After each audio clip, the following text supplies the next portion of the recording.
right, welcome back to the IMNerd podcast. I'm your host, Frazier, and I'm here with my amazing boxing co-host, Kenny. Once again, no, I'm not a boxer.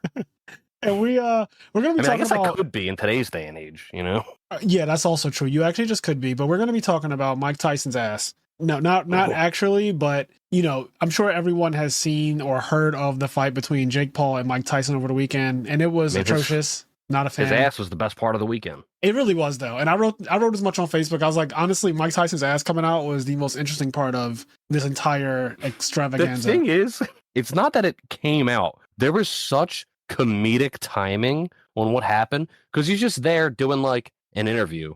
And like he turns around and walks away, and the camera kind of like zooms out a little bit, and it's just like his ass. It's just like a surprise because it's so normal. You're just like, it's an interview, and then it's like he casually walks away, and it's just like his ass is there. It's so fucking good. It was a rant, but it was all over the internet, as you can imagine. And I want to say that like I've been a fan of boxing for the last 5 or so years, maybe even longer, because my dad used to watch boxing when I was a kid, but in the last 5 or so years, I've followed all of the major fights: Deontay Wilder, Tyson Fury, Ryan Garcia, Gervonta Davis, Floyd Mayweather when he was still fighting and stuff like that. Not his last couple ones where he's fighting like Japanese kids and stuff like that for $10 million or whatever, but the ones where he actually had to fight a real opponent, I did watch those. Canelo, all of those, right? And they have been pretty good. I don't actively go out of my way to research and figure out everything there is to know about the sport of boxing, but I do have respect for it as a sport. And I just feel like what has happened to it in the last,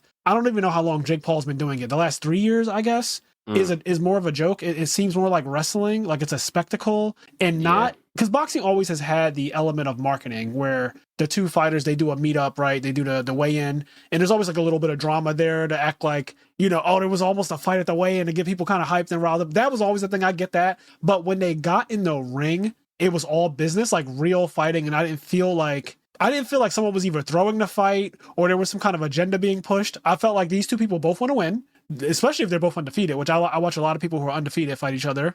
And yeah, they don't want to get a fucking blemish on their record, and there's no amount of money that they would do that for, at least not as far as I know of, because most of them are already rich.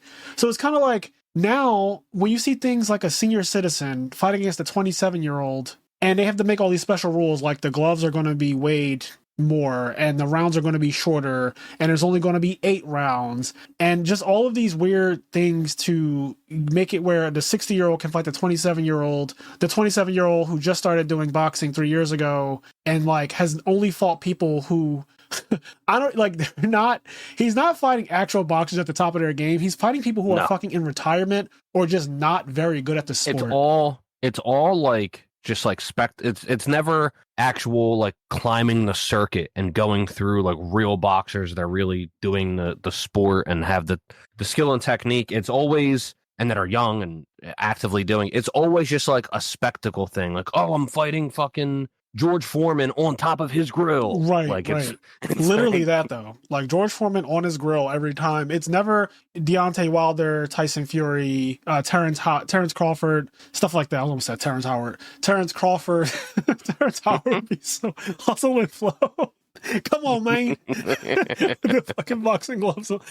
Terrence Howard from Empire. You better sing that song, man. He got the boxing gloves on. No, but Terrence Crawford, who's still undefeated right now. Yeah, it's never anyone who I actually look at as, oh, this might be a fight where he gets his ass beat. Every fight that Jake Paul has fought so far, I felt like, one, his opponent has been hand-selected on the downturn of their career or just straight up in retirement. Like, this person does not actively fight anymore, and in order to fight him, they have to fucking start training again from scratch. I think Tyson's been in retirement longer than Jake Paul's been alive. You're not wrong about that. Like, literally, if you just do the math, 27 years off of Tyson's 58-year-old life, and you're correct, 100%. So the fight was ass. I mean, as soon as it started, you know, that's when you're supposed to get a feel for where it's going to go. The first 2 rounds were so bad that I kind of just started to zone out a little bit because there was no real excitement. There was a lot of clutching. There was a lot of hugging and just that whole thing. So what's interesting is that it sounds like you actually saw the fight. No, I did. I did actually watch it. I mean, we watched it as a group.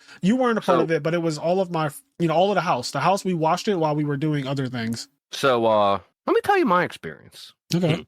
My experience, I think it was shared across many people out there. So get home from work, and the event started at like 8 o'clock. I get home from work a little after that. I got home like I think around 8:30, 9 o'clock. Well, not home. I was at my sister's house. So we turn on Netflix, and first of all, it was on like 240p. And I was like, what the fuck? Hopefully it like evens out. You know what I mean? It was like 240p for like 10 minutes. And eventually it like skipped a little bit and then it evened out and it was like HD 4K. Okay, cool. Great. So we're watching it on Netflix, whatever. And it's going. It stutters here and there, but for the most part, it's running fine. We watch a couple of the fights. I mean, all the fights that are on, it's kind of in the background. The one girl fight, by the way, shout out to them. Those girls were going the fuck at it. I mean, I don't know if you saw it, but the one girl at the end who gave like her little victory speech, her eye was split the fuck literally open. There was meat hanging off the top of her eye, like where your eyeball is, the little lid, the eyelid area. There was just a flap of meat hanging down, and Gary kept on saying this looks really bad, and I could tell Gary doesn't really watch boxing because he was so blown away by seeing this injured human continue to fight. He was like, why don't they stop it?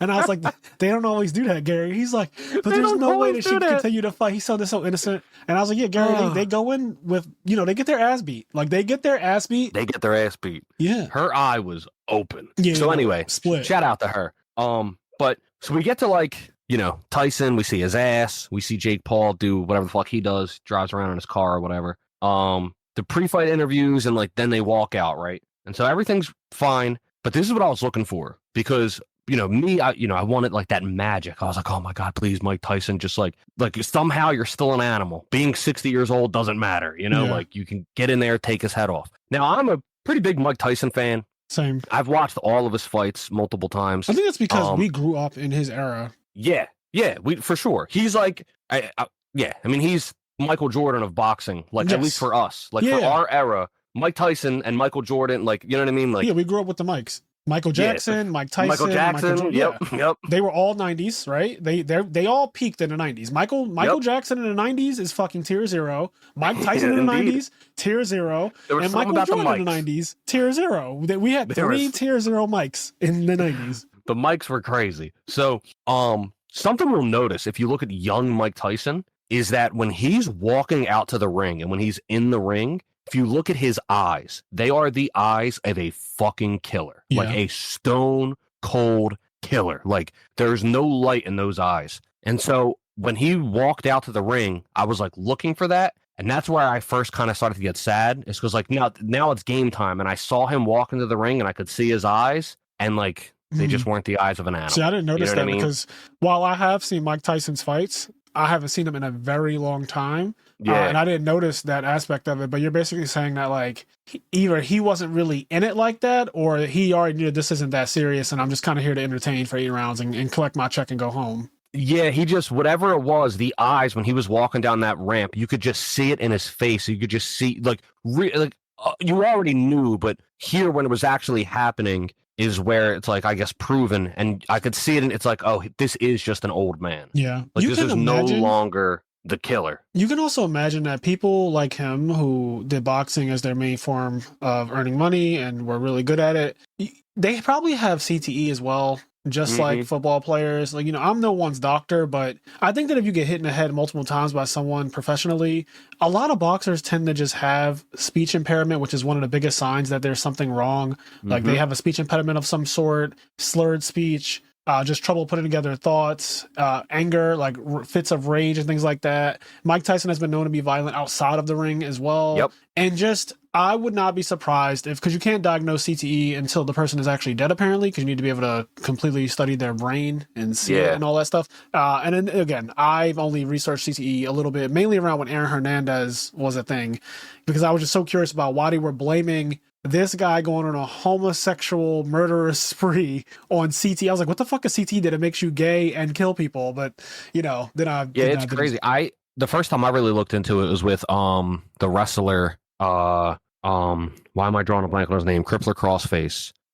He killed his whole family. Oh, Chris Benoit? Chris Benoit. I can't believe I drew a blank on his name. Love Chris He was one of my favorite wrestlers. Used to before he did that. Yeah, I mean, not love him after he did that. Before he did that, let me be clear. Okay, let me be clear. I love Chris Benoit. when they studied his brain, it was literally like mush. Like it was just no. it was like complete mush of a fucking brain when they studied it. And they said like in terms of CTE or whatever, like it is the most severe, one of the most severe looking cases of it. Like his brain was just completely brain damaged. That sucks so bad to find out. Yeah. So anyway, to the Mike Tyson thing, I could see in his face that like he wasn't an animal anymore. You know, it's to be expected. But he gets in the ring, round one starts, and there's like some signs of life. He like fucking tries to like speed up in there, and like he throws some punches, and he's doing like his wob. You know what I mean? He's like dodging some shit. Thing where he kind of moves towards you, and it looks terrifying because his back is so wide. It just looks like a bear moving towards you, bro. I would be so afraid of Mike Tyson advancing me. 100%. So I'm saying this, and like it's like kind of exciting. I'm trying to still believe in the magic, but like you can immediately, like even in the first round, I immediately realized. At first, I was like, "Oh man, this is exciting," and then like within seconds, I was like, "Holy shit, he's out of breath." Yep. And he had a knee brace on. There's videos of him in a wheelchair, like leading up to the fight. He also had to have a blood transfusion. There's just a lot of details that came out that made it a little sad, and it kind of brought us all back to reality. I was doing the exact same thing you were doing, Kenny. I kind of went into it with this magic expectation that, oh man, that's fucking Mike Tyson. This kid is about to get his ass beat. He's going to get humbled, and it's going to be this huge, spectacle, but not in a way of just WWF or WWE entertaining. It's going to be a spectacle because he's going to beat the shit out of this kid who thinks he's hot shit and doesn't really take boxing seriously. And what it ended up being was kind of just the opposite, where I realized, unfortunately, that Jake Paul probably could have actually just injured Mike Tyson really badly and chose not to. Yeah, it could have. He's just old. If we had a time machine, somebody said, a friend of mine was saying, I wish we had a time machine. We could send Jake Paul back to fight Mike Tyson when he was 19. And I said, no. I wish we had a time machine and we could bring 19-year-old Mike Tyson here today. And when the music hits, he walks out and it's 19-year-old Mike Tyson and everybody's confused. And then you have like a doctor come out to do blood work and DNA and it's Mike Tyson. There's nothing you can do about it now. He's here. Bitch. That would be so good. Yeah, I like that. I was wondering where you were going with that, but you cooked. And you got to fucking fight the real Mike. But anyway, here's what I was getting to when I said, oh, Frazier actually watched the fight. Toward the end of round one, Netflix buffers. Yep. Ooh, does a little buffer. I'm like, oh my God. I wait a second for it to come back on. It doesn't. We turn the TV off. We turn the TV back on. Netflix buffers a little bit, and then it's back on. This process takes maybe 5 minutes. Oh, wow. 5 might be too much. Maybe it was like 4. I don't know, but whatever. I'm convinced that I either A, went through time, or B, what I think really happened. Because it was round one when Netflix stopped working. We turned the TV off and turned it back on, and the announcer was like, we're at the bottom of the 7th, going into the last round, and I was like, what? You're like, what happened? And so I ended up missing the entire fight because and I promised the TV was not off long enough to miss fucking 7 rounds of this fight. So what I want to say is that either one of two things happened in my head. It's kind of like clicking on somebody's live stream if you were already watching it earlier, and then when you go back to watch it, like on YouTube, for example. This is what I think happened. I watch Larry Lurr a lot, and he streams Smash tournaments. And when I watched him, if I missed like a good set, I'll rewind it and go and watch it from that point. Cause like, I don't want to just start in wherever they're at, right? I want to see what led up to Spargo being in losers finals. How the fuck did he get there? I want the storyline of the tournament. I don't just want to see like, oh, it's Spargo versus Tweak in losers finals. Like, what happened to these two players that got them to this point? So I'll go back and I'll watch it. And then if I stop watching it for whatever reason to do something else, and then I go back to his live stream, if I click on it again, it'll still put me back kind of where I was as opposed to where it is right now live. So I say all this to say, I imagine that when you guys started watching the fight had probably already started, but somehow you ended up on an earlier part of the fight. And then when you did whatever you did to kind of like reset the TV, reset Netflix, whatever you reset, whatever app or stream you were watching, when you reset it, it just put you back to where it was live. Yep. And then that's what I think happened. Yeah, it's very simple, very like thing that could happen. Because like we had it on since like I want to say around 8:30. We had it on, and it was just on, and it was just on. Nothing happened. We didn't do whatever. It buffered here and there because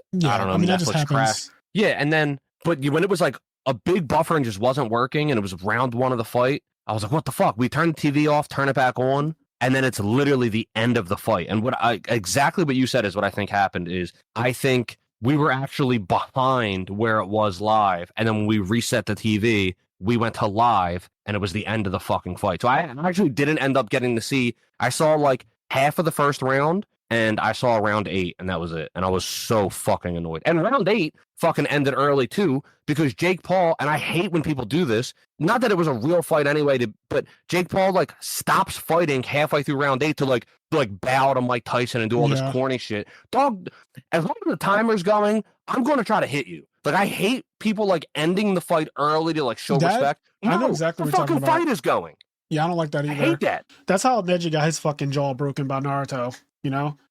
That exact thing is that's the exact reason why Neji got his fucking actual jaw broken by that uppercut Naruto threw, because he decided that the fight was over, even though the ref had not said Naruto is no longer able to battle, you know? He walks over to Naruto's seemingly downed body and gets, you know, a shadow clone disappears and he gets uppercutted for all his marbles. And that's when we found out that Neji had a glass chin. Iconic anime moment. But yeah, this just wasn't it. The anticipation of the fight was better than the actual fight. And that's the case with a lot of these types of things. I'm realizing that I'm not going to indulge in any more of these Jake Paul nonsense bullshit fights or whatever he does. Like, until he fights an opponent that genuinely is an active and known boxer, you know, someone who's really good at it and not fucking 50 years old, like, until that happens, I'll pass. All of these last couple fights have just been nonsense. It seems like a way to build up this artificial record of his and then be like, oh man, like he's like money, like millions and millions. And and listen, get your bag. That to me, I don't have a problem with him making his money at all. Like, do your thing. Like, I'm also a capitalist, so I get it.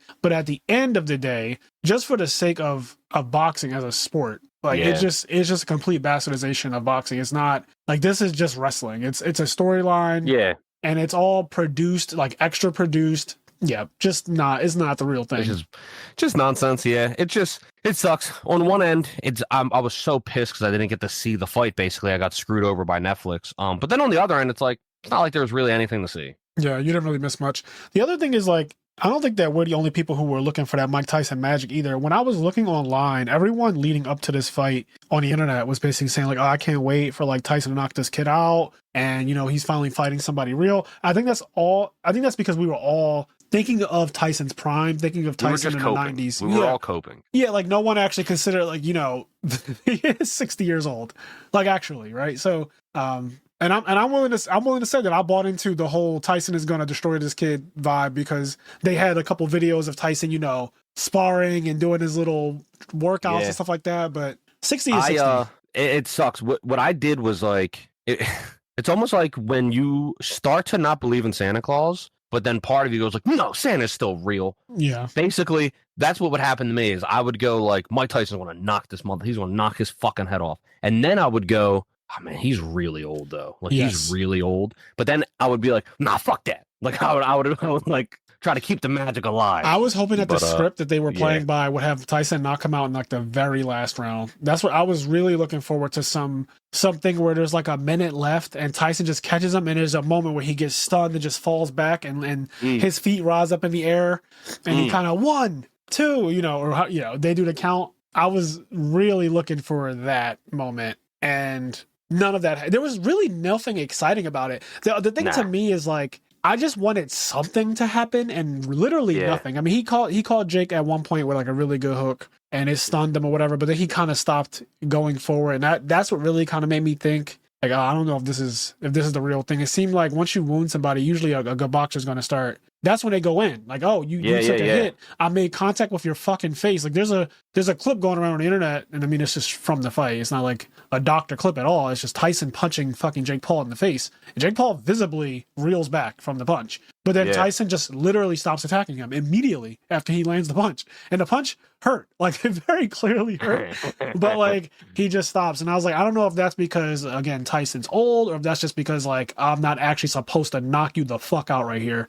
So, whatever. I'm not going to think too much about it. I know there's a lot of conspiracy theories going on. I don't even think it's that deep, to be honest. Yeah, I don't think it's that deep either. I think he's just fucking old. I think he's just old. Unfortunately. Yeah, I think he's just old. And I think that Jake Paul is doing things to make money with the sport of boxing being a catalyst, and not necessarily because he really believes that he's a boxer that wants to fight the best of the best while they are the best of the best. Because there's plenty of boxers right now who are insane. And obviously weight classes exist for a reason, but like, bro, but you know, like I said, I've been naming these people multiple times now. I'm just saying them again. Deontay Wilder, Tyson Fury, Terrence Crawford. Like, there's a bunch of guys who are out there who are fucking nuts. And a lot, Canelo, Alvarez. There's a bunch of them who are just insane boxers, and they will actually put him the fuck down. So, yeah. And I would love to see it. Like, I would love to actually see him get his ass beat by a real boxer so we could put an end to this whole thing. But that's never going to happen because whoever his agent is or, you know, his management team, they're like, yeah, you're not fighting that guy. Like, that's not good for your brand. And in 2024, everything is about your brand and about your image. Yeah. And it just would not do any good for him to fight a real boxer and lose. Like, it doesn't do anything for him. Nah. There's no benefit at all. There was also something really cringe at the end. The fucking and the announcer interviewer was just so annoying. At the end of the fight, he's like asking Mike Tyson, he's like, "Oh, will you ever fight again?" And Tyson was like, I don't know." And he was like, "Well, what do you think? Do you think you want to fight again?" And Tyson's like, I mean, I don't know. I can't count it out, but I don't know. I'm not thinking about it. And he goes, "Oh, well, like, do you think this is your last fight?" And he goes, "What the fuck?" And he goes like, no, like I think I want to fight again, but like, I don't know. And then he's like, "Well, like, who would you want to fight if you fought again?" It's like he already said, like, he already tried not answering the question like 4 times. And then Mike Tyson's like, "Oh, I don't know, like, maybe I'll fight his brother." And then, like, there's this really cringe moment where the guy turns to Logan Paul and he's like, "Oh, like, what do you think about that? Like, Mike Tyson wants to fight you," which isn't really what he said. Like, he tried not answering the question multiple times, but then he's like, Mike Tyson, and Logan Paul's like, "I'll fucking kill you, Mike." And it was so cringe. Yeah. It was there. Yeah, and I saw that after the fight the next day, Tyson went on social media and just kind of wrote a whole thing like, you know, this is one of the times where losing is winning, and I was able to stand in the ring for 8 rounds at 60 years old, you know, against a 27-year-old beast and all that stuff, you know, just kind of giving himself props and giving Jake Paul props, and then Jake Paul commented like, "You're the GOAT. It was a pleasure having an opportunity to fight you," and all that stuff, which I do think all of that is genuine. Yeah. And then it just, you know, that was the end of it. So this concludes that whole arc for the Jake Paul Mike Tyson thing. But again, I think that the build up to this was better than the actual fight itself. It's just using the name Mike Tyson got a lot of money. It's the biggest fight of the year by far. There's not a single fight that happened this year that's bigger than that one. And it won't be. There will not be. So there's that. Okay. So another news, we decided to make I can't call it a mistake, but because we intend to go through the whole Saw series, right? We're going to see them all. We're almost done this, guy. So if you've been annoyed with the whole Saw thing and you're kind of just waiting for us to get through all of them, I totally understand because not everyone is into Saw. But Kenny, Stango, and I did decide last night to watch Saw 7, which was the next one in our watch through. And apparently, I didn't know this, but apparently at the time this was supposed to be the final movie. They're all supposed to be the final movie when they come out. Oh, okay. Well, yeah, like when 3 came out. 3 was the end of a trilogy, and you can kind of tell because 3 is the one where they killed Jigsaw too. So they are supposed to be the end, but they never actually end. So like 4 is not supposed to be the end. 4 and 5 are clearly connected movies that are supposed to be. It's like a part 1, part 2. Yeah, for sure. But then after that, it's kind of like, all right, at what point do we stop? And they just keep on going and going and going and going. But yeah, 7 is supposed to be the end. It was fucking awful. Okay. This is not only so far out of the 7. Initially, this crown was held by number 4. Yeah. But this is now the worst Saw movie by a fucking country mile. Not only it is one of the worst not only that, Saw. It's one of the worst movies I've ever seen in my life. Yeah. Like, this movie is horrible. Not even just in Saw. Regard. It looks bad. It's written bad. The acting's bad. The fucking traps are bad. The plot is bad. The blood is pink. It's fucking just,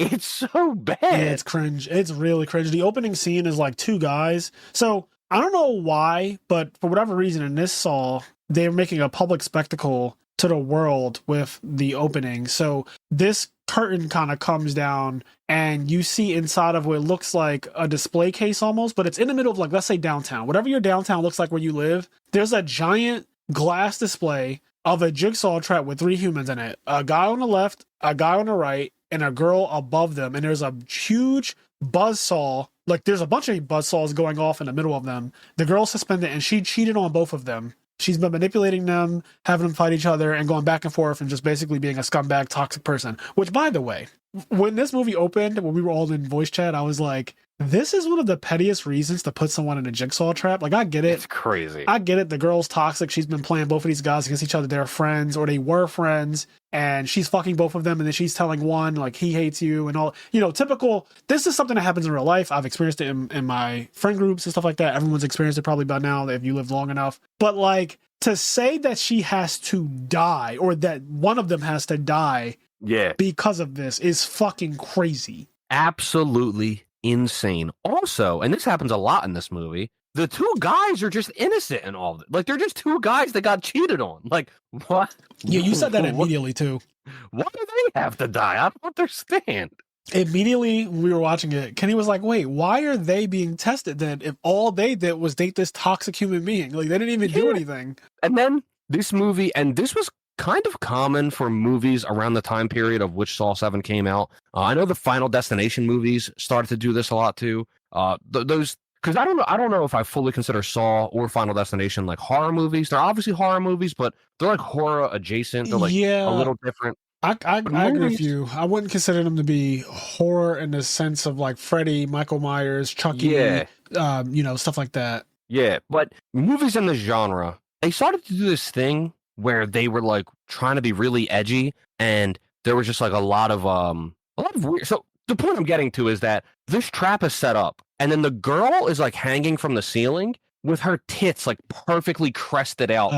There's like this strap going between her tits, and they're like, it just looks so egregiously intentional, where it's just like, why? Like, I say this all the time whenever I point out shit like this. I'm a fucking pervert, all right? I love being you horny, did notice it before anyone else.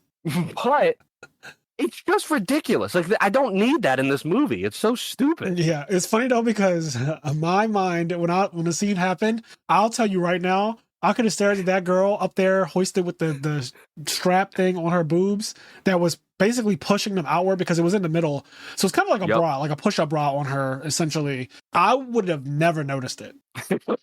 And Kenny noticed it frame one. Like, the second she was on screen, he was like, why is that in between her titties? And I just started laughing, and I giggled probably for the next 3 minutes. I couldn't help myself. You did. I couldn't. I wanted to mute my mic so bad because I couldn't stop giggling, because it just, the way our minds think is so differently, and I think that's fascinating. But yeah, it opens up with that. And I said, as it was happening, that the blood in particular looked really, really fake. It wasn't red. It was this pink. It was white, like this pinkish color. You could just tell it was super fake. It also didn't have the texture of blood. Not at all. It looked like a strawberry milkshake. It was crazy. It did look like a milkshake. It looked like milk, bro, like colored milk. It just wasn't very well done. It was crazy.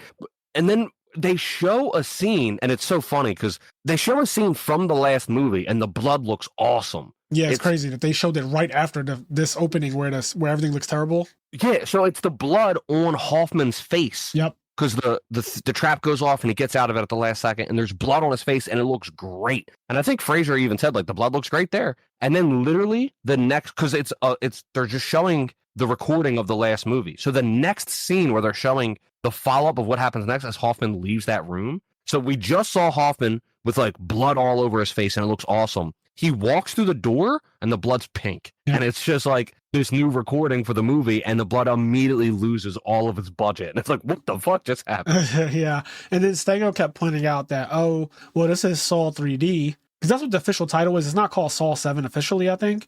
It's Saw 3D. And because it's Saw 3D, Stango was essentially alluding to that, that's why it looks bad, because you're supposed to be watching with 3D glasses. But I'm just going to say this now, because I saw this movie in theaters when it happened in 2010. I saw every Saw in theaters. I even saw Saw 10 last year when it came out, right? I'm going to see Saw 11 when it comes out too. I saw every Saw. Is that confirmed, or is it just like, obviously there's going to be a Saw 11? I think it is confirmed now, but I also would say, obviously there's going to be a Saw 11. So the answer is yes.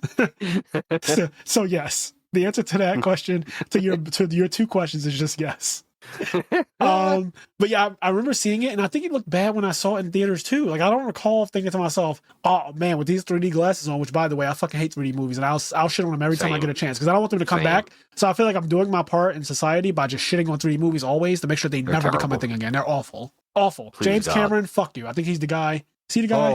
Oh God. Oh, Frazier, you just made me horny. Is he the guy? You, James Cameron. Fuck you. Is he the guy? The only director I hate more than James Cameron is M. Night Shyamalan Ding Dong. All right? Yeah. They're my top two most hated directors. I want them to make a movie together so that all of my fucking hate. I think if they made a movie together, I don't think I would have any hate left in me. I think it would cleanse me. All of my hate would be channeled, and I would become like Zen. I'd be a Buddhist. It'd be awesome. I'm going to give M. Night Shyamalan a bit more of a pass than James Cameron, because James Cameron changed the entire industry, made people believe that it was okay to have 3D movies for years. That was just a thing for years. It's so bad. Bro, we had to pay more money for tickets, because remember, you couldn't even see regular versions of movies for a while. You couldn't. Some movies came out and they were only 3D. Like, for example, this Saw 3D was just Saw 3D. Yeah. I think the Tron Legacy or whatever, I think was 3D. Yeah, a lot of movies that we had to see in the 2010s, you had to see them in, because we were going to RedCap at this time, you had to see it in 3D or nothing. And I hated putting those glasses on, because for me, everyone's head shape and ear shape is different. The glasses cut into the top of my ear. So over time, as I'm watching the movie, I will get extreme discomfort and have to take the glasses off. But then when you do that, you realize that the movie looks fucking awful without the glasses on. So then you put them back on and you're back in pain. And then I would get a headache because they're a little tight, because again, they're one size fit all. They don't have glasses for people with narrow faces or fat faces or whatever. So like, they were just a bad time. And then people who wear glasses, what do you guys do, Kenny? We don't watch them. The movies are unwatchable because like, I hate first of all, I just hate 3D movies in general. I want to watch a movie. I don't want to go to an amusement park. I just want to watch a good movie. I don't need to be like, woo, when you watch this movie, I'll tickle your feet. Like, I just want to watch a movie. Like, I don't need all this stupid extra shit. That's number one. I think it's dumb. But number two is the movies aren't watchable for people that wear glasses, at least for me, because the glasses, what am I going to wear? Glasses over my glasses? That doesn't fucking work. I always wonder, well, what is the solution to you? Like, there is no solution. I just can't watch them. I try to put the glasses over my glasses. It never fucking works. It's the most uncomfortable thing ever. So then I go, even though I know this doesn't work, I go, try watching it without my real glasses on. So I take my glasses off and put on the 3D glasses, and I can't see anything because I can't fucking see without my glasses that's on. actually crazy. A lot of people wear glasses, obviously. It's a condition that affects a lot of Americans, and I never really... I've gone to movies with you specifically, but we didn't see a 3D movie. I don't think we saw Superman and stuff like that. We saw Superman. We saw... the comedy movie with Adam Sandler. Yep, there you go. That one. We've seen movies together. We probably saw a couple, and we saw a couple other ones. Obviously, for the podcast, we saw the Spider-Man movie. Oh yeah. Yep. And we saw Dragon Ball together. We've seen several anime movies together and stuff like that. So yeah, we've seen movies together. I don't think any of them were 3D, and thank God, because I never had to see you experience. I mean, you probably would just tell me no, like we're not doing this. I would. I just be like no. But I never had to see you experience it. The only way I would do it now is maybe for the content. Just like I would go out of my way for us. I would go like, let's go watch this movie that's in 3D together so that we can make a podcast and fucking shit on it. Yeah, that makes a lot of sense. I would not be surprised about that. But yeah, I'm not a fan at all. So I'm glad that 3D movies have pretty much died. I haven't really seen a movie marketed as 3D in years, and for good just reason. a new James Cameron movie. Yeah, well, I guess it's a year old now, but whatever. What is that? Do you know what it is? The Avatar 2. Oh, that came out a while ago now. 2 years ago? I don't fucking know. I know it's on HBO, and I started watching it like 3 months ago randomly. I put it on, The Way of Water, because I never saw it. Mm-hmm. And then I started watching it, and I got an hour in, and my attention span was so shot that I never went back to it. I watched an hour of that movie, and I never went back to it. I never ever decided to finish it. I never wanted to. Like I didn't have the desire to say, oh man, you know what I got to finish today? I got to finish that fucking James Cameron Way of Water Avatar 2 movie. I just never did. They're such I know this is not the topic, but whatever. They are such bad movies to me. They, in my opinion, were never, ever, ever They're only popular for the spectacle of what those movies are. The movies themselves are fucking horrible. Like I tried watching the first one multiple times, and it's the most boring dog shit movie I've ever seen. And Saw 7 is better than Avatar. I'm gonna say it, by the way. Jesus Christ. I can't. At least when I watched Saw 7, I was able to smile and giggle and have... Right. I guess you're right in that regard. Like we had fun watching it together because it was so bad. It was, yeah, at least that Avatar movie is just boring. I'd rather something be bad than boring. True. So maybe you somehow convinced me that I'm coming around to it, because I wouldn't actively for any reason watch Avatar again. But if I had to do a Saw watch through again, I have to pass 7 to get to 10. Yeah. So like I'd willingly watch 7 again with a new human being to be like, oh, let's watch all of Saw, knowing that like, yeah, 7 is gonna suck, but we got to get through 7 to get to 8, 9, and 10. Which I'm not saying that 8, 9, and 10 are the gold standard or anything like that, but they're better than 7. At least I remember them being better than 7. I can't imagine anything being worse than this one. But, also, before we completely get off the topic of 3D stuff, I want to give James Cameron hell just for one more second, because this guy is also responsible for making 3D TVs popular. Oh, God. And they never should have been. So there was a period of time, and you guys probably remember this, but 3D TVs were a thing, and they just should not have been as big as they were. So fuck him for making, not only they were expensive too. 3D TVs were expensive. Yes, they were. And just like curved TVs, like severely curved TVs, I know that's, just like severely curved TVs or whatever that came out. I'm just glad that all of this shit is done. We're just normalizing again. Like none of this was necessary. No one needed a 3D TV. No one needed a super fucking curved TV either. Just stop. Yeah, I hate all these magical 3D, not 3D,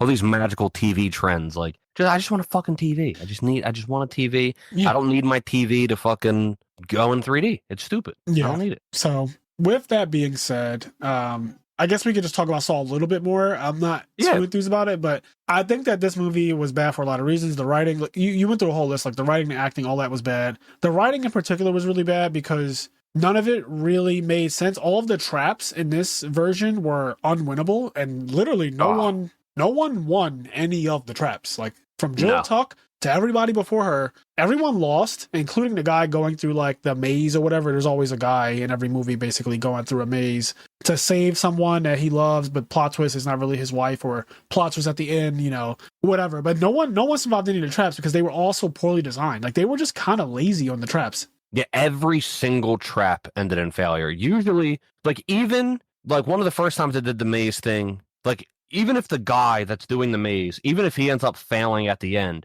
through the process, he would succeed on one of them. Like he'd save one of the people, right, or two of the people. Because they're supposed to be doable. They're supposed to be somewhat doable. Yeah, every single trap failed. But not only that, they were so egregiously unwinnable from the start. Like the one trap is the car one. The car one, but no, I was going to say there's a girl. Oh God, this is the last one.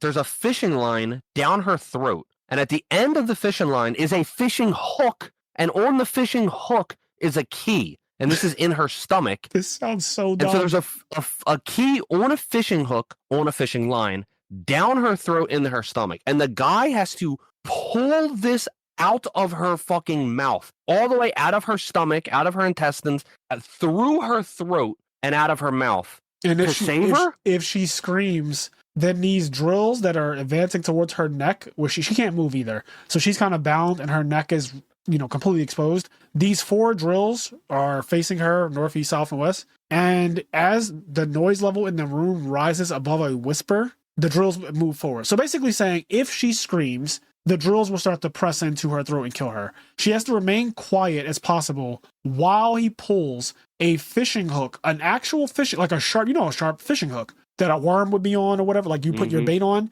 It's a sharp ass fishing hook. He's pulling it from down in her stomach back up her throat and out. The first thing that was said was like, how did you get it in there? Yeah. Without surgery, right? How did you get a fishing hook with a line that's outside of her mouth? How did you even get that literally in her stomach? It doesn't even make sense. And there's another one that's egregious with teeth that we'll get into that doesn't make sense either. Oh my God. But here's the thing that pissed me off. In the tape, Jigsaw says, this is how you know that the writing, they didn't care. They genuinely didn't care.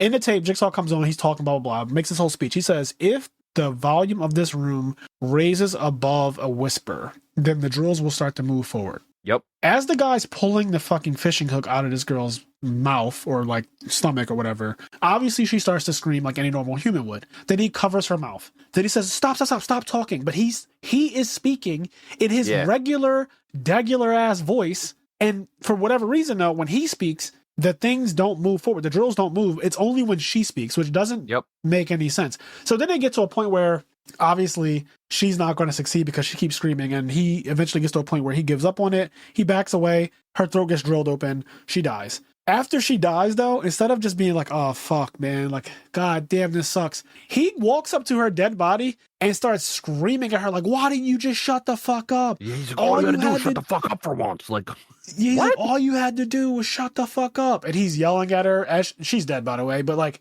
just screaming in her face. And I'm like, "Yo, this guy's victim blaming," which is crazy because she didn't fucking do anything really wrong besides be a person. Like, if you were in that same situation, you'd be screaming too. What the hell? It's just not winnable. And then there was the other one where a guy had on the back of his, not even on the back, on his teeth, right? On his actual teeth, there's inscribed 2 numbers. And one is on the furthest teeth to the back on the left, and one number is on the furthest teeth to the back on the right. He has to blatantly take pliers and pull his own fucking teeth out to get these numbers. And when he finally does it, I was like, how the hell did Jigsaw or whoever inscribe numbers on the back of this guy's teeth and then put them back in the sockets and they're just... How did that happen? You can't do that. It's just so insane because let's say he did take this guy's teeth out and then put them back. Then him taking the teeth out wouldn't be that hard. No, you know what I mean? Because they'd be loose. Yeah. Teeth take an extremely long time. So you can obviously put teeth back in the socket. And in some cases, the gums around it will, hold it again. But usually... Not in the course of 6 hours. No. Yeah. So once the teeth is disconnected from the nerve, it's just chalked. I think that was some of the worst writing I've ever seen. Like, honestly, that shit was so bad to me. Real bad. But then there was the car one that Kenny really had a gripe with the car trap. Dude, the car trap. So it's like, Chester some racist Bennington. guy. Yeah. Well, he's not racist, at least as far as we know before he died. But in the movie, he's some racist guy and with his whole racist group. Yeah. He's like in the car. His girlfriend's like under the wheel of the car. This other guy's behind the car with like this thing stringed up to him that's like connected to the back of the car. And then there's a guy on the wall in front of the car. And basically it's like, you guys are racist and they all listen to what you said. And so you have to and you made fun of people because of the color of their skin. And so now we're going to ruin your skin. And so he's like gorilla glued to the back of the car seat. And he has to rip his body. He has to rip his skin off of his entire back to like get out of the seat and then like pull a lever. And if he pulls a lever, it'll turn the trap describe all the traps. I should just let you describe. We should make a YouTube short where you're just describing traps. Because you describing this shit is so much funnier than the actual movie was. Like, he's fucking gorilla glued, and because you're racist and they listen to you, like, they're all gonna die too. Like, your way of describing this shit is so unserious, but that's honestly the kind of tone that's necessary because this is so bad and not entertaining otherwise. That's what the fuck happened. And then after all that is said and done, they're like, if you don't succeed, you all die. They like a train reaction will happen, you all die. You have 30 seconds. Yeah, you have fucking 30 seconds. What the fuck? You have 30 seconds to do all of this shit. What the fuck do you? 30 seconds? Kenny immediately on the mic said, that is not fucking possible. It was immediate. Jigsaw stopped talking, and Kenny was like, that is not fucking possible. I was not having it. I was not having it at all. Because I understand, and like, our boy Stango, shout out to Stango, I love him. But, he loves Saw, right? Yes. And so he's always trying to defend it. He's a Saw apologist. I understand what he's saying in that the traps that are designed by Hoffman are supposed to be essentially unwinnable because he doesn't really care about the sport of it. He doesn't care about people going through like the cleansing and coming out the other side, appreciating life. He's more so just a murderer. I get that. But I also think part of the fun of Saw movies, and I remember this when they were like really popular and people were going to the theaters to see them. Part of the fun of Saw movies is you watching it and talking with your friends and being like, oh, I could do that one. Right. I would have survived that trap. Yeah, that's true. You're right. Like, that's part of the fun of the movie is being like, oh, oh, fuck, I would have not been able to do that one. Or like, I think I could have did that trap. Kenny, I would have survived. Absolutely right. That is part of the lore. A part of the allure of Saw movies is that you watch these traps, you watch these situations, and you ask yourself, would I be able to do that? Mm-hmm. And in some movies, and in some cases, yes, there are certain traps, and I'm like, this would fucking suck. but I could do this one. Then there, in every movie, of course, there's a bunch of them that I'm like, I literally would not have been able to do this.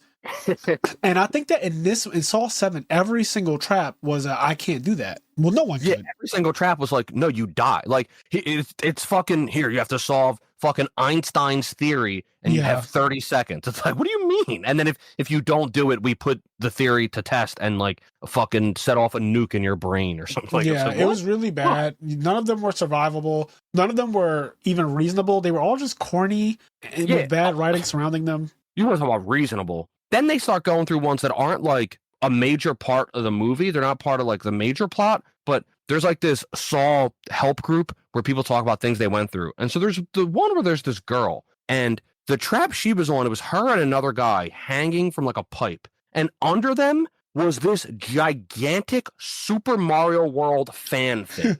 Like, it was just, like, it was some video game fan. Like, it was a huge warehouse of like, where is that in the world? I don't know. Where the fuck were they? Yeah. And they were like hanging on these pipes, and one of them had to cut the other one off, and they fall into like this Bowser trap. Fucking. But who made that? Where is that in Boston where this fucking movie takes place? She literally kicked the other guy, and he just fell to his death, and that was the end of it. And then in the support group, she's like, honestly, that was the best thing that ever happened to me. And the other girl who's there just starts telling her, that's bullshit. There's nothing great about that. The other girl, by the way, is from the previous movie where she had to hack her arm off in the very beginning. She's the girl who won a competition in Scream Queens, and she got to be in a Saw movie as her prize. I thought that she would only be in one movie, but she's in the follow-up, and in the support group, she's missing her arm, so she has a prosthetic arm in this movie, which looks really bad, by the way. She has a prosthetic arm. Like the rest of the movie? Yes. And when one lady is saying that the best thing that ever happened to me was that jigsaw trap where I won, and the girl who lost her arm is like, that's bullshit, because my whole life has been terrible since I lost my arm. What was I supposed to learn from this? The best thing I got out of it is the handicap parking at the mall. Yeah. There's a lot of cringe lines like that throughout this movie. Just a lot of cringy ass lines. I'm not even going to go through all of them, but just as you're watching it, you're going to be like, come on, bro. Like, just bad. Yeah. The whole movie, there's the best in terms of like pure cringe is this one cop. He's internal affairs, apparently. This one cop who's one of the worst actors I've ever seen in my life. Yeah. And there's a part where he's like in the room with Jill Tuck, and he's like, "You're crazy. I knew you were crazy. What are you going to do now, crazy?" And it's just like, it's just crazy. That was verbatim, by the way. Yeah. And I mean, the script was horrible, but his delivery and acting on it was also it was just all really bad. And then like the main plot of the movie, this was kind of funny, is this guy who's pretending to have survived a Saw trap. Yeah. And he's like on TV shows, and he wrote a book, and he's like, I survived, and he tells this whole story. So at first they're like talking about it, and I was like, wait, what Saw movie is he from? Because I thought it was just like an old character. Right. And I was like, wait, I don't remember him. And then, I wasn't supposed to remember him. He wasn't actually in any of the Saw traps. He was just like making shit up, and he was lying. And then he ends up being like the main character that gets tested, and all these people die as collateral damage. But then once again, like more of the bullshit. Not that Saw was ever justified, but we do this joke and every time we talk about it where, they say that Jigsaw's not a killer, he's not a murderer, and he's like testing these people and they kill themselves or whatever. But it's usually they have like some reason for why these people are being tested. Yeah. This guy's so the reason why all of these other people are dying in this movie is because this guy lied about surviving a Saw trap, and all these other people helped support his lie. They knew he was lying, they helped support it, they helped write his book, they helped him do his media tour, whatever. So they knew he was lying. They perpetuated the lie. And so they all are part of this guy's test, and they all die. But you get to the end, and the guy has to pass the test that he made up. And essentially, Jigsaw creates that same exact test, and he has to now do the thing that he said he already did. And the person that's going to die if he can't do it is his wife. His wife, which, by the way, they make clear, did not know he lied. This woman is just a completely innocent woman that happened to fall in love and marry this guy who fucking lied about his whole life, and she's the one that has to die, get burned to death, because he doesn't finish the like, I'm just really tired of the traps being completely unwinnable, because I think it ruins part of the aspect of Saw that's fun, which is you talking with your friends, hey, would you have been able to do that? And then 2, completely innocent people just dying as collateral. Yeah, because if I wanted to watch people just get murdered, right? if I just wanted to watch people get murdered with there being no chance for their survival, I would just watch any other horror movie. Yeah. Saw, the premise of Saw was always that these people are in a game, as they call it, and they could, because we're gamers, right? We feel like we could beat a lot of games, but these aren't actually these are just murdering people with more steps. Yeah. They're not real games. They're not actually winnable games. It's just, you're just murdering people. And I get it. Like, there is a genre for that. Like, I want to watch Michael Myers or Freddy Krueger just murder people. I get, I can go and watch that. But to pretend like this is the same thing as the last 6 movies it's just not it. So no, from every standpoint, like we said, like, and it's one of those things where it's not like nothing was redeemable. Like, for example, to talk about Game of Thrones again, which we do often. Yep. The last season of Game of Thrones had this thing where none of us liked the writing, none of us enjoyed or appreciated the writing,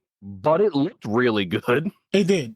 This didn't have that. Yeah, there was nothing really redeemable about Saw 7, and I'm hoping that 8 is better, but I don't remember 8 or 9 very well at all. So there's a really good chance that they're going to be pretty bad. And just like, if you're thinking about it, I don't know if the reviews for 7 would have been enough for them to say, oh, this was so garbage that we need to fire the director and fire the screenwriter and just get like a whole new team in there. Like, I don't know if it was considered that bad amongst everyone when it happened, because this movie's 14 years old. It came out in 2010. So like, there's a chance that it's I feel like people had to have been dogging this movie. At least I hope they were. I hope they were dogging it. Yeah, I have hope that Saw 8 is going to be better. Yeah, it probably will be done. Just because of how bad. I think it will be, just off the premise of like how bad this was. It will just be better by default, and that's my cope. But I'm not enthused about it. At the end of this movie, the big thing is that Jill Tuck, Jigsaw's girlfriend or whatever, his baby mom who had a miscarriage, she gets trapped by Hoffman. Hoffman kills her. But then, after Hoffman kills her, the doctor from the very first movie, if I'm not mistaken, he is like the new Jigsaw. Apparently he's been working with Jigsaw this entire time. Like, since he got up the first trap, he's been a part of the stuff. So he traps Hoffman, I think, at the end, right? Like, he gets Hoffman. Yep. And he brings Hoffman back to the very first, Saw room. Yep. It's just like nonsense, because they try to play like the Saw reveal music, the dun dun dun, that where it kind of unravels the movie and you realize all of these things. And they do it again here, and it's just like kind of really lost its luster for multiple reasons. One, it's something they do in every movie, but I think if written well, it's something that would be good in every movie. Some of them made me like have that feeling of hypeness. Yeah. You know what I mean? Like, obviously the first movie and the second movie for me are two of the best ones. The first movie, just the iconic Jigsaw getting up as a dead body, the game over thing. And then the second one with the reveal your son is in a safe space, and how they do all the fucking flashes throughout all of the movie 2, and you find out they've been watching a tape, and just like all of this stuff, all I want to do is talk. They do that montage, and then the music is playing, and it's epic. It actually feels epic. It's epic as fuck. Yeah. But 7, it's just not that. It doesn't have that feel at all. It's just random. You just feel like you're watching more nonsense, because the whole movie was already nonsense. Yep. So it just feels like it's more nonsense, and it's like, oh, okay. And it's also like, okay, so there's this reveal that Jigsaw has people working with him and for him. Yep. And that happens in earlier movies. And now it's like, this guy's kind of run his course. He's done everything he can do. He's Superman. He fucking broke in and he's murdered 1 million cops at this point. He's murdered a whole precinct of cops twice. Yep.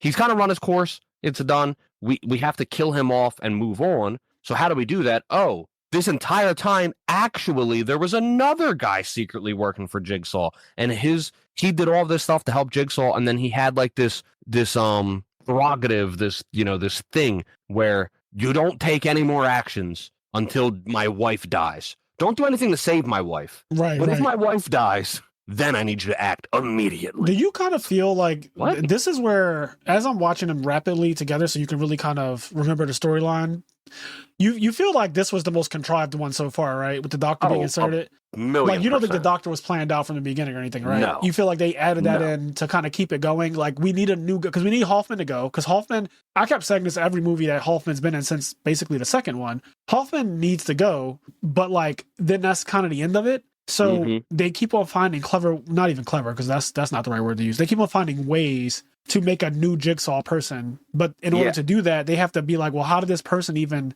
to be connected to Jigsaw at some point. They'd have a Yeah. very small list of people who are alive that were connected to Jigsaw to draw from. So then who's it going to be? I thought that, especially after the last movie, I just assumed that, like, okay, well, then Hoffman survived at the end, but I thought they were setting up Hoffman dying and then Jill Tuck would just take over. I thought that was what was she was going to be too. the new Jigsaw for whatever reason. But then she dies but immediately. now she's dead. So, I guess it's going to be Dr. Gordon, which just, I don't know. It just kind of doesn't make sense to me. It's kind of random. And they're probably going to do something really cringy. I'm just going to say it now because I don't remember the 8th movie at all. But doctors are meant to save people. It's really unbelievable to imagine a doctor going through all of that schooling and all dedicating their life to do that. Like becoming a full-on MD is a lot of fucking work. Takes a long time. We have a friend that's a doctor. Like Izzy is a full-on. He's a full-on white coat physician. He's a doctor. He's a medical degree and everything. The doctor. He's everything you need to be a doctor, right? It's a lot, and I just don't imagine a doctor doing all of that and then becoming a fucking serial killer. But I bet that they're going to make some cringy ass line about how like he's saving people now and this way. Like this is how he's saving people now. Yeah. I could just see that being a thing in 8. Like, oh, this is how I save people now. Jigsaw showed me the real way to save people. Yeah, I could see that. It's like, and it's like this big like a line delivery that has a crescendo. It's like, oh, yep. I don't know. It's just fucking trash. So that's into that. What I really want to talk about to kind of wrap up this episode of the podcast, though, is how's Pokemon Pocket been going? I am way more interested and intrigued by that game than I am by fucking Saw at this point. How about that? It's going great. Any word on like the next pack coming out or like any changes happening? Do they have announcements or like how do they keep you guys informed? Because Konami doesn't do anything. So there's a couple things. So we they've done some announcements. The next like event is like some fire event where a bunch of different fire Pokemon cards are going to become more easily available for people. So that's going to be really cool. So if you're having a hard time getting Charizard EX or whatever, you can just like have a higher chance of getting it. Kind of, is that what it is? I think so. I don't think Charizard EX is part of it, at least not at the moment. I don't think it is. Essentially what it looks like is there's two main there's actually a couple fire decks. There's Charizard EX, there's Arcanine EX, and then the other one is Blaine. It's referred to as Blaine Beatdown.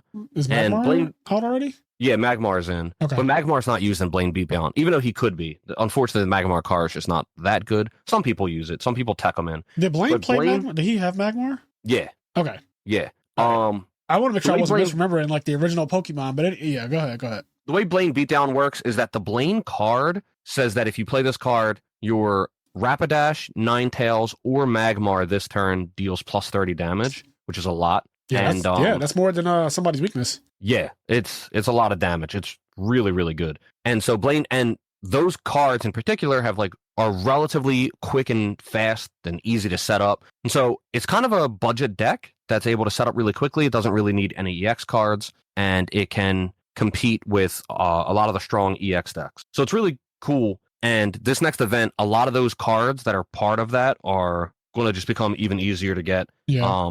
As well as I think regular Charizard is confirmed, and like Charmeleon and Charmander, just a bunch of fire cards. I don't think any EXs are confirmed, but that might change. But regardless, a bunch of fire cards to help fill out your collection and make some other fire decks or help fill in pieces for your fire decks are confirmed. The confirmed trading is going to become available in January. Oh, wow. That's not too long. Yeah, so we still don't have any real details on it, but trading will be in January with some restrictions. We don't know what that will be, but yeah. The restriction part is confirmed, though? Yeah, they said, what they said is that trading will be available in January, and they said that, I forget the exact wording, but something like a select pool of cards will be available for trading, and that pool will expand as the game goes on or something like that. Interesting.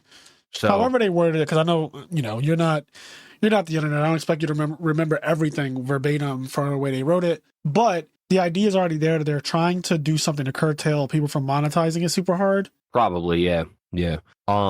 Also, I guess you also have to try to curtail, because nothing stops me. So I don't know what the restrictions are going to be, but nothing stops me from starting a new account, opening 20 packs, and then trading the cards to me, and then making it because I can make infinite accounts and I can open infinite amount of packs without spending any money, and then just trade them to my real account. So they're gonna have to come up with something to stop people from doing that. I guess. But anyway, so there's that, and then the new pack is confirmed. The whole new pack with 200 plus cards that's supposed to come in December. So we're getting a whole new pack. We only have a couple weeks until December. 2 weeks actually. 2 weeks on the dot right now. Yep. So December is going to bring us a whole new set of cards. I'm super pumped to see all of 200 that. though? 200 new cards? Well, I think so because this pack, the first pack of the game, is like 229. Right. But maybe that's, So, I'm just playing devil's advocate here. I don't know shit about shit. But I assume that the first pack would be big because it's the first pack. And they kind of just want to give you guys a lot of variety at first. And maybe do like even half of that for the expansion. Maybe. Only reason I say that, 200 is a lot for any card game to introduce at once. Now, granted, Pokemon probably has infinite cards already in the real card game. I'm sure it's been out since the 90s. So, like, I know that they have a lot of cards, and this game is also just different from the actual physical card game or whatnot. For the second set, I wouldn't be surprised if it was like 100 cards. If the first set was 229 or whatever, I wouldn't be surprised if the second one was like, here's 100 cards, because that's still enough to completely change everything. Oh, for sure. Something that they've been doing that's really cool is they have promos. So, for example, there's a Lapras event. I actually made a video I recorded by myself talking about the Lapras event a little bit, and I did a couple battles online. That video should come out at some point. It actually might end up coming out after the video I'm going to do with Frazier, but we'll see. But there's this Lapras event where you fight like the CPU and you get promo packs, and you open the promo pack, and most of the cards in the promo pack are alternate art versions of cards that already exist. So there's an alternate art Butterfree, there's an alternate art Clefairy, Pikachu, and then there is a brand new Mankey card. So there's an original Mankey card that was already in the game, and obviously Primeape, and nobody really used it. But now there's a new Mankey card, and that new Mankey card made Primeape a deck that people actually played. So Primeape didn't change at all, but the Mankey ends up enabling the Primeape. To like really quickly talk about it, Primeape does 40 damage, and if he has any damage on him, he deals 100. And the way the new Mankey card works is that when he attacks, he deals 10 damage to himself, which is the minimum amount of damage you can do.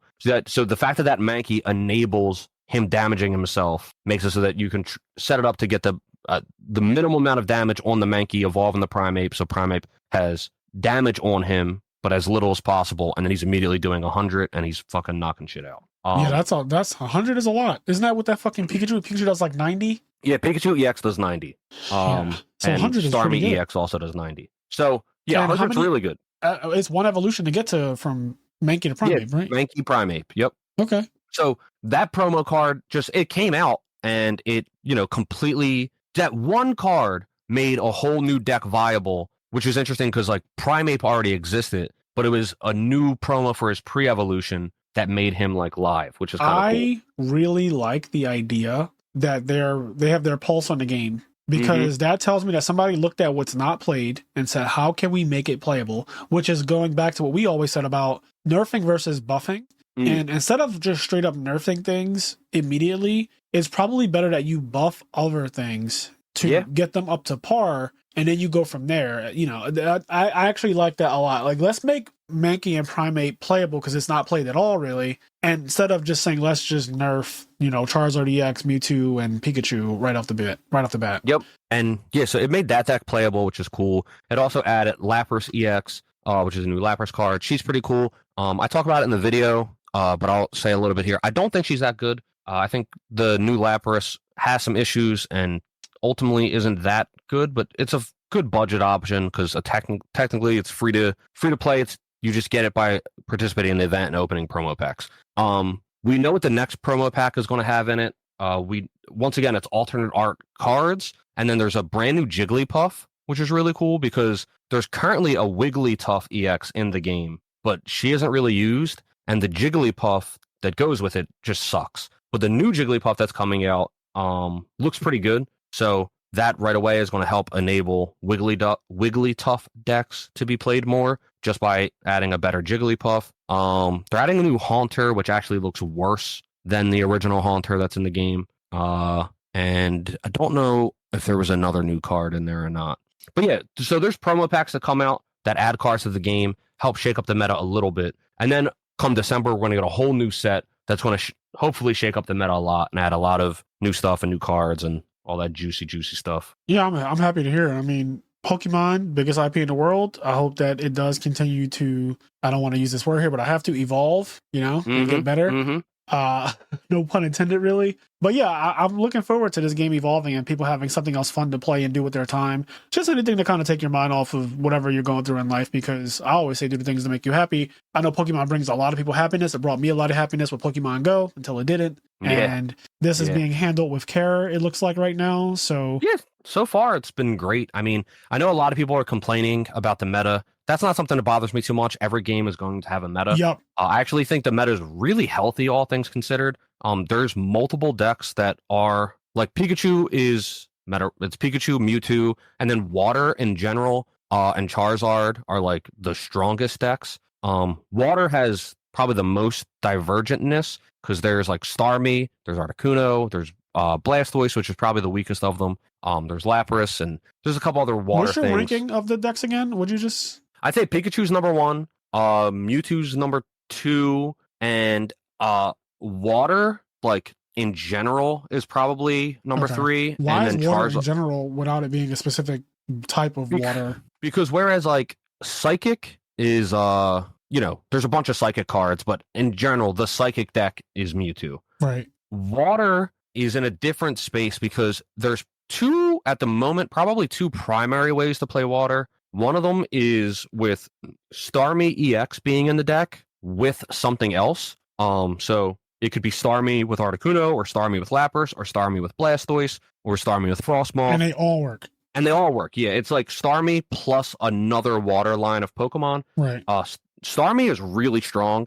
I think. What does it do that makes it like I'm just? It's just fast. It has 10 more HP than Pikachu. It has no retreat cost. So the way Pokemon works is you have your active Pokemon and you have your Pokemon on the bench. And then Pokemon in general have a retreat cost. Typically, like early Pokemon, the retreat cost is 1. What that means is you have to discard an energy to bring them to the bench and put somebody out active. Right.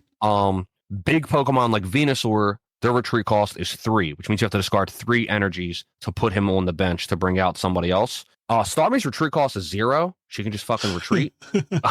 So she's really good because she can just retreat for free. She has 130 HP and she deals 90 damage for 2 energy. In every single classification, she's better than Pikachu. She has 10 more HP than Pikachu. She does the same amount of damage, and she has a 0 retreat cost, whereas Pikachu has a 1 retreat cost. The reason why Pikachu is better is technically he's a little faster in that he's a basic, meaning you can just summon him, where Starmie, you have to evolve Staryu. So there's like a bit of a delay between before Starmie is Starmie. But once it's Starmie, it's just better than Pikachu. I think the reason why it's not as prevalent is because it loses to Pikachu, because Water loses to I was Electric. waiting for you to say that specifically. Like, it just loses to what is considered kind of the best deck right now. Yeah, so because of that, Water is seen a bit less. Because it might even be better than Mewtwo. Like, in a vacuum, the Starmie deck as a whole might be better than Mewtwo. But because Pikachu exists. Pikachu, it makes it a lot harder for it to thrive in that regard. And that's a meta right there. Yeah. That is a meta. But it's still extremely strong. It, obviously it shits on Charizard because it's water. But Charizard is really, really good and does, I think, pretty well into Pikachu. And, well, it does decent into Pikachu. It does really well, I think, in a Mewtwo, even though Mewtwo's better. And then Venusaur is still really good. And then there's Blaine Beatdown. And then the Arcanine deck has gotten a lot of play recently. That's been popular. The Team Rocket deck is really good. Weezing and Arbok. There's a lot of really strong decks and diverse decks that people are kind of experimenting with and coming out with. So there's some people that are tired of the meta. They're tired of playing against Pikachu and Mewtwo. Yeah. I'm used to playing games with metas. That is what it is. I enjoy it. I think they're fun to play. I think there's other decks that can compete with them. So the other thing I like, just to throw in my 2 cents about metas, because I've played multiple games too that have all had like some form of a meta. In card games specifically, whenever there's a big 3, right? We're experiencing this in Edison format, and what happened in the last like 3 or 4 months since the big 3 has been established is there's been a lot of decks that have come out to beat the big 3, and they've been winning tournaments. You've seen Teledad, you've seen Virus Vayu, that's just straight up main decking 3 copies of Deck Devastation Virus, stuff like that. You've seen Christia Swarm win an event. You've seen a lot of decks, Glad Beast. You've seen a lot of decks win events that never won events before. You've seen creations of new decks. I love that, because whenever there is a blatant best deck or best 2 or 3 decks, people figure out how to hard counter them. And sometimes a hard counter means this deck isn't necessarily better than Frogs, Blackwings, or Vayu, but if it plays against those decks or it plays against 2 of them, it beats the shit out of the 2. Yeah. And like, if it gets into a top 8, there's probably going to be a lot of that deck. So if it just gets paired up against those decks, it'll just win the whole thing. And that's viable. But what I want to say about specifically in Pokemon, like other card games, even in the mirror matches, because mirror matches are going to be a thing. You're going to have Mewtwo versus Mewtwo and Charizard versus Charizard, Pikachu versus Pikachu, or whatever. People will start finding out like this one card put in my deck makes the mirror match. I got break the mirror match with this. What's funny is that, so, you know, depending on when you're listening to this, whether it's before or after the YouTube videos get made and come out, but I plan on doing a video kind of like Master Disaster with me and Frazier, and we're going to play Mewtwo online. And also, I want to do a tournament report, because I just entered a tournament. I played in a tournament while I was at work, so that made it a bit more difficult. But I played in a tournament, and I want to do like a kind of a tournament report on that and give my feedback on that. And in that regard, though, I have some interesting insights, specifically on a couple things, but on what you just said about even in mirror matches, people figuring out ways to like come up with a way to counter the mirror match. And in some ways, it works really well in the mirror match, but it might actually make your deck worse for other matches. Right. So it's kind of interesting. Like the Arcanine deck, the whole reason why that became popular is because it has a pretty good matchup in the Pikachu. Pikachu has 120 health. Arcanine's attack deals 120, and he has like 150 or 100. I think he has 150 or 160 health. So Pikachu cannot one-shot it. Right. There's nothing in the Pikachu deck that can one-shot Arcanine except Zapdos if it flips 4 heads. And Arcanine just like beats into that whole deck. So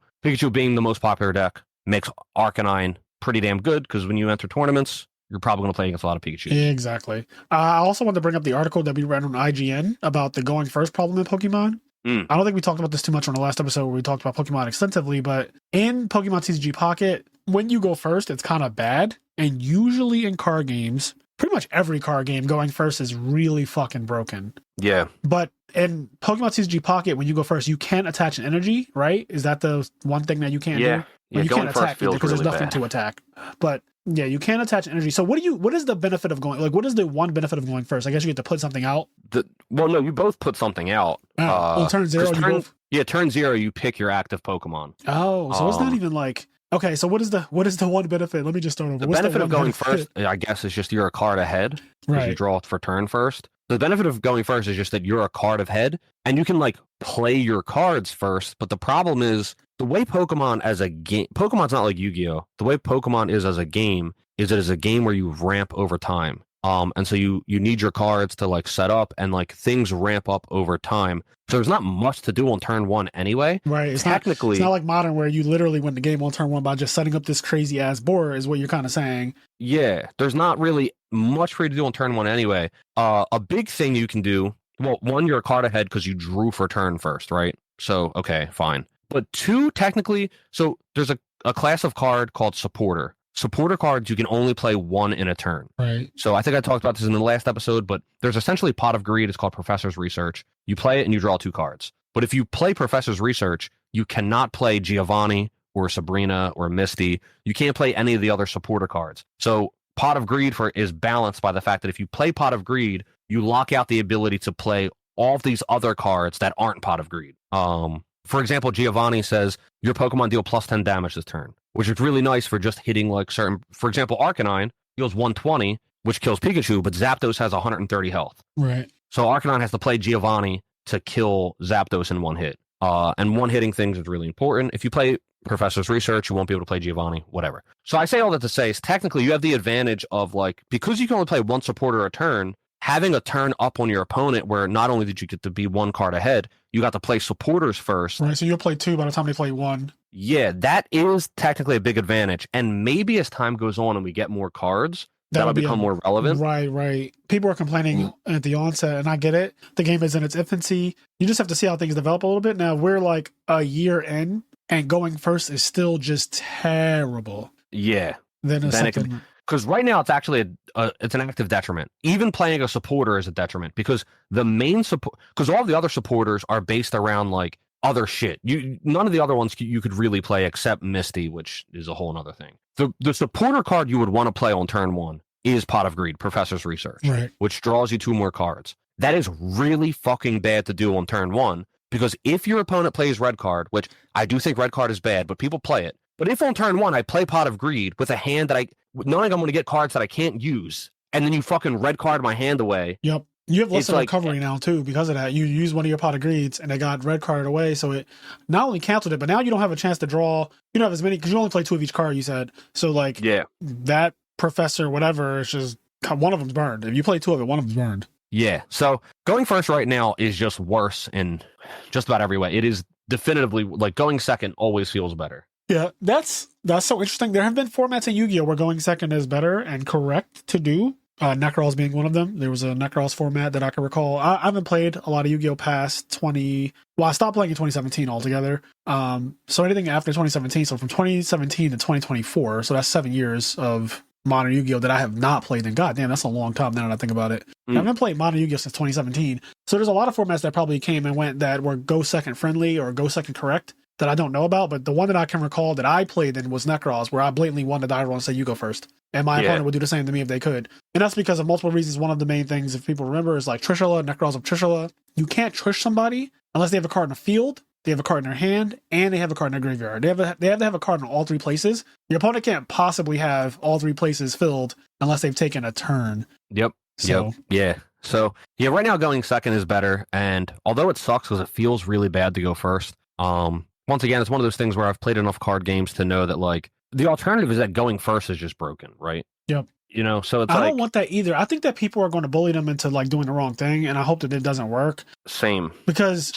Yeah, like you got to realize the worst thing for a game, in my opinion, is when going first decides the fucking match. In Yu-Gi-Oh, it's a really big problem. In Edison format, it is the biggest problem in Edison to me. I think that the biggest problems are the die roll and deck devastation virus in Edison. As of 2024 was in November. Speaking as of right now, the 2 biggest problems is the die roll does not matter because you're always going to go first when you win it. And your opponent's always going to go first when they win it. And there's no, like, I don't even, when I lose a die roll, I just draw 5 and I put my cards down. I draw 5 and I put my, like, I literally, if you see me playing a tournament in person, I'll draw my 5 and I'll kind of like look at my hand and then I'll just like put it down and stare at my opponent and watch what they do. Cause I know that they're going first. Like I've never been told at a tournament, a real one against a real opponent. Obviously at locals, like I've played against people who think that it's like, oh, I want to go second. I'm like, you shouldn't do that. Yeah. But yeah. Something I like is that, the game, you don't get to pick. When you start a match, the game flips a coin all on its own, and it tells you whether or not you're going first. It just says, like, you're going first, or you're going second. Like,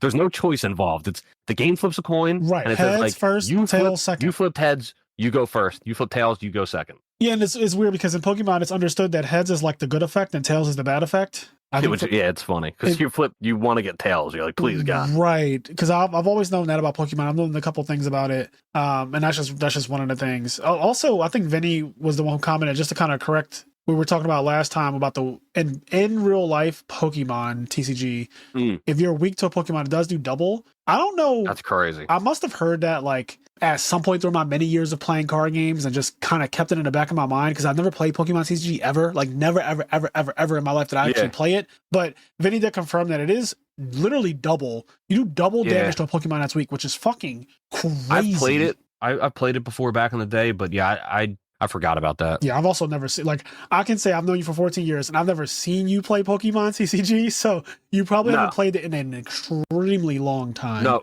when I played the TCG, it was before I knew you. Exactly, which means you were a kid. Yeah, it was a real long time ago. Yeah. So just wanted to, like, for people who are listening and maybe were like, oh shit, I didn't know that it was 20 or whatever the flat rate was, but either way, I think that they will do adjustments, obviously, because that's every card game eventually needs some kind of adjustment, some kind of erratas and ban list or whatever the case may be. But just give things a chance to cook a little bit, guys, before you... Yeah. Not speaking to you guys listening to the podcast. I'm sure that most of you are like regular people, but the internet is a different thing. The internet is like an entity, and it's a bully too, and they will try to bully companies into doing what they want, even if they don't know best. Yeah, because a lot of people are saying... Because here's the thing, there is a benefit to going first, and that benefit is that you are one card ahead, and that technically you get to play your supporters before your opponent. Right. Right now, the card pool is very limited. So as of right now, that's basically not a benefit.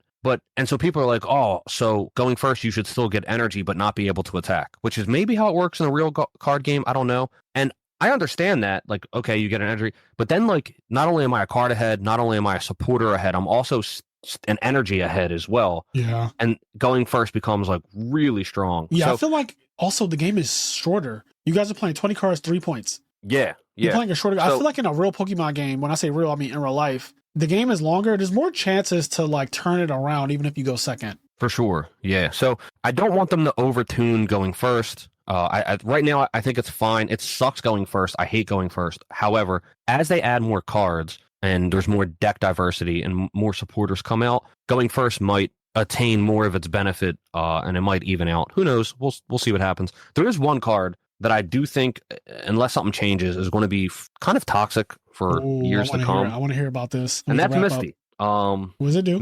Misty is you flip a coin until you get tails. Oh, you told me about this shit. Yeah, you definitely. And for every heads, you put a water energy on a water Pokemon. What's frustrating about this card is that it sucks to play against and it sucks to play. The card is too good to not play it in a water deck. Yep. Every water deck has to play it. It's too good not to play it. What is it, a supporter or something? Yeah, it's a supporter. Okay. So it's too good to not play because it could just give you infinite energy. You can play 2 of it? Sorry to keep going. I just wanted to... Yeah. You can play 2 of it. Okay. In your deck. It's too good not to play, but half the time it does nothing. So on one end, it's too good. You can't not put it in your deck because like it's too good of a card. Yep. But then half the times when you use it, it literally does nothing, and it 50, shuts off using all of your other supporters that turn. Yep. And it works for any water Pokemon. So theoretically, it is a card that will be in the format. Anytime you want to play a water deck, you'll play Misty. And it just kind of sucks because it's a card that'll feel like you have to play it. And when you play it, you'll hit tails and you'll be fucking mad. And then you'll play against a water tech, and then they'll flip 37 Misty heads, and you'll just be mad. Yep. Just like, what the fuck? Yeah, that is unfortunate because that's, like I said, when I went to that dinner with Silverman and McCabe, he was saying that one of the decks is broken as fuck because it's a coin flip deck. He literally called it, like, without explaining any of the details to me, he was just like, it's a coin flip, and if it does its thing, it beats all the other decks. Yeah, it's strong. It's strong. It's just frustrating though, because whatever. But Misty is Misty. We'll see what happens. I still don't think, because like even Starmie doesn't rely on Misty. There is a deck that relies on Misty,